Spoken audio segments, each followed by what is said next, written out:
Welcome to our virtual tour. A beautifully renovated 3-bedroom, 3-bath home, in a peaceful Frankfort neighborhood, is ready for you to move in.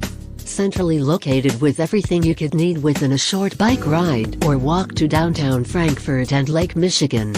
The main floor features an open-concept design living area, kitchen and a primary bedroom, with a spacious walk-in closet. Just off the deck, the large fenced-in yard offers plenty of room for all to enjoy no matter the time of year. Enjoy your virtual tour.